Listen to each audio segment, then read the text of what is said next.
E a pessoa que endereçar essa questão, ela abre um leque de opções de reconstrução de um país. Porque assim, né, o Brasil ele tem problemas de todos os níveis que a gente pensar, né? Econômico, social, de tudo que é jeito, né? Como que você pensa assim? Eu digo não, quando eu chegar lá eu vou fazer. Mas como que faz pra estruturar porque também tem uma coisa, cara, que eu acho que falta no Brasil muito. É um negócio chamado planejamento estratégico. Entendeu? Isso nós não temos, é zero planejamento estratégico, entendeu? E a China? A China tem. A China só é. A China é planejamento estratégico e de longo prazo ainda, que é uma maravilha. Mas aí como que vocês pensam isso? Como que vocês estruturam? Porque, obviamente, tudo é meio que importante, né? Então, assim, como que vocês priorizam? Como que vocês estão pensando nessa toda essa... Porque é muito problema, cara. Tem problema na educação, tem problema na economia, tem problema na reforma tributária, reforma administrativa. Aí tem problema de riquezas, não só da terras raras, mas do próprio petróleo e tudo, entendeu? Energia. Então, como que vocês priorizam isso? Ou como que vocês tentam bolar esse planejamento aí? Ou seja, essa é a pergunta de $1 trilhão, né? Porque, como é que eu coloco... A gente, quando estruturou o livro amarelo, a gente tentou tornar, vamos dizer, a série de pastas que um presidente teria, os ministérios, num todo coerente. As coisas têm que conversar entre si. Então, o seu planejamento para educação tem que ter a ver também com o seu planejamento sobre desenvolvimento econômico, novas tecnologias. Assim como a parte de segurança pública tem tudo a ver com habitação. A parte de desenvolvimento regional tem tudo a ver com reforma política. E para a gente conseguir estruturar, e hoje eu ir nas entrevistas e explicar, ok, nós temos um plano, demorou, e mesmo assim, eu faço lives diariamente, converso com pessoas que manjam dos assuntos que importam em termos de economia, e mesmo assim, você estruturar um todo coerente é muito difícil. E eu acho que hoje a gente tem um caminho. O caminho que eu digo é entender o que é, onde eu quero chegar e de onde eu tenho que começar. Onde eu tenho que chegar eu sempre olho assim, em perspectiva, daqui 30 anos, qual é o Brasil que eu quero ter? Eu quero um Brasil que seja, em 30 anos, uma das 5 nações mais importantes do mundo. Isso não significa ser um dos 5 PIBs maiores PIBs do mundo, tampouco significa ser uma das 5 nações com maiores forças armadas do mundo, mas uma das 5 nações mais relevantes do mundo, que pode sentar na mesa para discutir os temas que importam no mundo. E aí, se eu fizer partindo dessa premissa, daqui 30 anos, ser o top 5, o que eu tenho que fazer para chegar até lá? Eu acho que a discussão começa aí. E aí, quando a gente olha o tamanho do problema, a gente fala, ok, se por um lado há uns atalhos no caminho e elementos que ajudam a gente a acelerar e tirar o gap em algumas áreas, eu acho que a discussão sobre terras raras nos leva para isso, ela é um acelerador do nosso atraso, ela tira do nosso atraso e pode encaminhar a gente em algumas áreas. Por outros, a gente tem temas que são, assim, do século XIX. Especialmente a questão política a nossa política é uma política do século XIX mesmo, uma política patrimonialista pós-feudal, vamos colocar assim, é um coronelismo com características pré-modernas. Mas como eu estruturo isso? Primeiro você tem que entender, eu preciso criar um vínculo e um ato quase fundacional com o povo do país que eu vivo, com um tema que é central, que vai unir do rico ao pobre, da pessoa do norte ao sul, do branco ao negro. E esse tema é segurança pública. O tema é segurança pública. O assalto no Brasil, ele é muito democrático. Todo mundo já foi assaltado, de todas as classes sociais. Todo mundo viveu, vamos dizer, um ataque à sua propriedade ou à sua dignidade por conta da violência. E a pessoa que endereçar essa questão, ela abre um leque de opções de reconstrução de um país. E uma coisa puxa a outra. Então, eu não consigo resolver, por exemplo, os maiores problemas que envolvem IDH no Brasil, que estão nas cidades mais pobres do país e nas periferias, se eu não tiver acesso a esses lugares. Então, começa por isso. Eu tenho que retomar o território brasileiro. O ato de retomar vai me dar um resultado prático grande em termos de aplicação de políticas públicas nesses lugares. Mas ele também vai me dar um ato simbólico que ninguém está levando em consideração, de ser o primeiro presidente que olhou para esse problema e resolveu esse problema. Para andar com isso, por isso que esses temas são uma coisa muito complexa.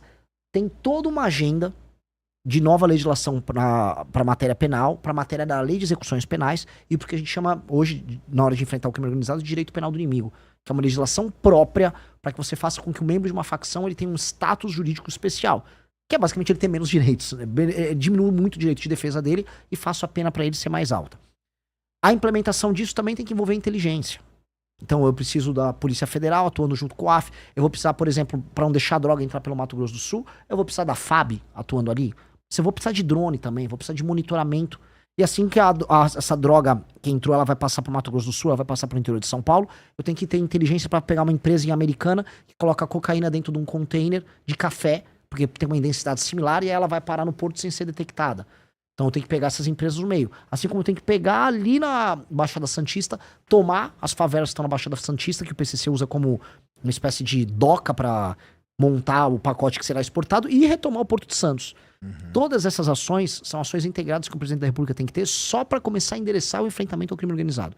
E isso vai me abrir uma série de possibilidades em termos de popularidade, para enquanto presidente da República eu responder às outras reformas que vão precisar ser feitas já com uma legitimidade, que é um presidente que precisa entregar coisas, e entregar aí, para falar, vamos dizer, de maneira prática de uma outra área, a outra coisa mais premente, que é também urgente, que é uma reforma fiscal para ontem, que é as contas públicas no Brasil estão estourando, a relação dívida-PIB, ela tá subindo, a gente está indo para uma questão de insolvência e incapacidade de renegociar as próprias dívidas, dado que essa relação dívida-PIB está estourando, e alguém vai precisar fazer uma reforma fiscal focada em despesa colossal. Seremos nós a fazer isso.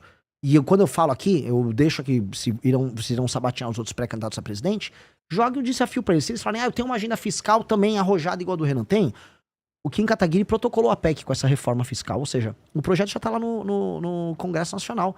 Pede para eles endossarem, coletar a assinatura pelos partidos deles, porque nós precisamos e essa PEC faz as desindexações, desvinculações, mexe com os privilégios, mexe também com renúncias fiscais zilhardárias que existem para inúmeros setores no Brasil. E aí a gente anda com a questão econômica que vai me permitir reduzir os juros. Reduzindo juros, eu também reduzo os gastos do governo, porque no fundo a rolagem da dívida é ligada a isso, e me permite ter espaço discricionário para investimento. Que aí eu posso discutir coisas legais com o Serjão, pro Serjão não querer pegar o avião e ir embora. E no fundo é isso. Um país que não tem capacidade de investir é um país que não tem capacidade de imaginar e sonhar coisas diferentes. Não adianta, que adianta falar, eu vou fazer foguete, tá? Tem dinheiro para fazer uma estrada ligando Alcântara com seus quilombolas a algum lugar? Não tem. Não tem dinheiro para nada. Não há. E o pouco que tem ainda é emenda de deputado que gasta com besteira, para colocar aqui.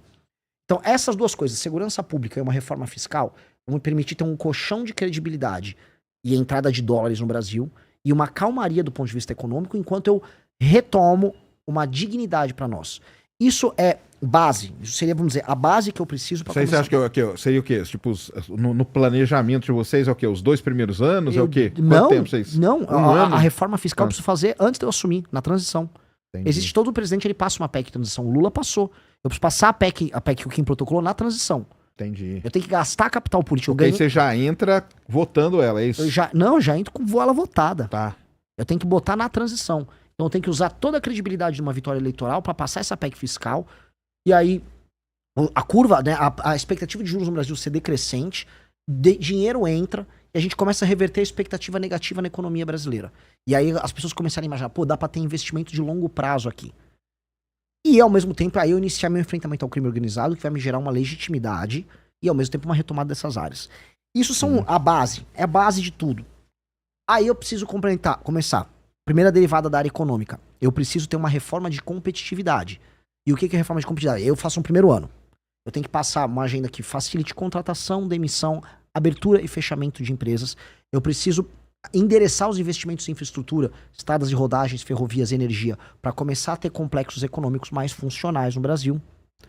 Eu preciso ter marcos regulatórios, por exemplo, ligados à cobrança de dívida no Brasil, que você cobrar uma dívida no Brasil é um caos. Um banco te emprestar um dinheiro e você coloca uma garantia, uma máquina numa empresa. Para cobrar a máquina e para o banco pegar a máquina em pagamento se você não pagar, são anos. Então o banco é mais fácil cobrar um spread bancário muito alto, porque ele sabe que a capacidade de cobrança dele é baixa. A gente tem que facilitar isso. Eu odeio o banco. Dito isso, eu entendo a lógica do banco saber que ele vai tomar um calote quase sempre. Então tem que facilitar. Dê uma garantia, seja fácil de executar. A gente tem que ter maior velocidade nesses processos.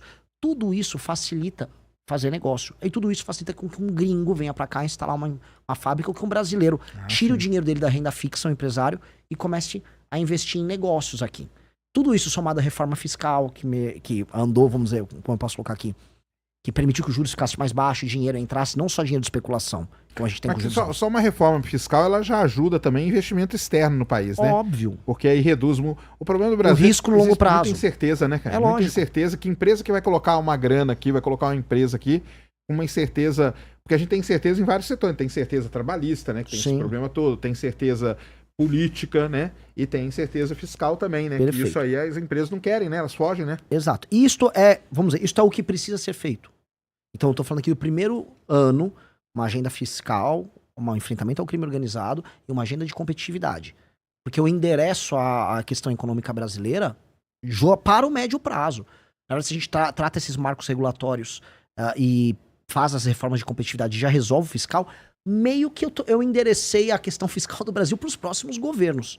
Isso precisa ser feito. A gente precisa dar um marco, igual a gente falou do Plano Real. O Plano Real, querendo ou não, entrou PT, entrou Bolsonaro, entrou Temer.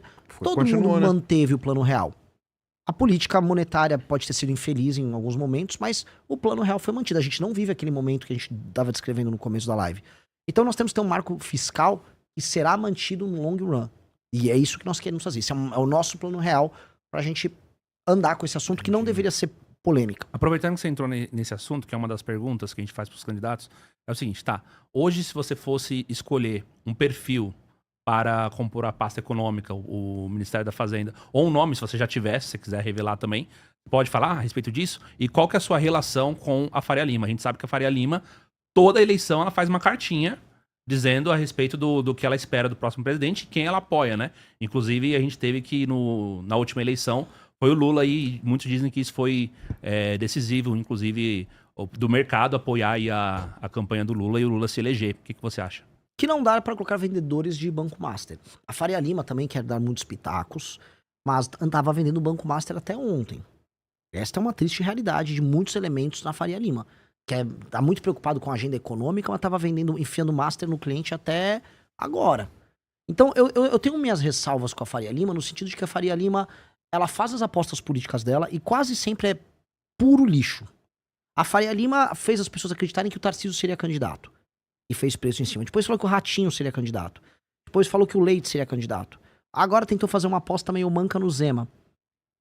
Eu não sei se a Faria Lima tem que ser tão ouvida assim. Eu não sei. A agenda minha fiscal, se eu falar isso pra um banqueiro, se eu falar pros caras dos fundos, isso aqui é música pros ouvidos deles. É música pura. O que ela tá falando é lindo. Agora eles nunca me consideraram. Agora a boa parte deles vão me considerar simplesmente porque eu apareci melhor nas pesquisas. Agora, vamos dizer, eu sou agora um grande músico pra tocar a música que eles ouvem. Antes não. Então, assim, a relação com a Faria Lima, ela tem que ser uma relação pragmática. Pragmática. Porque senão eles fazem preço em cima de você. E a questão toda pra mim é o seguinte, eu não vou não vou estabelecer os nomes um time econômico nosso baseado no o que a Faria Lima quer, mas sim o que o Brasil precisa. Yeah, you know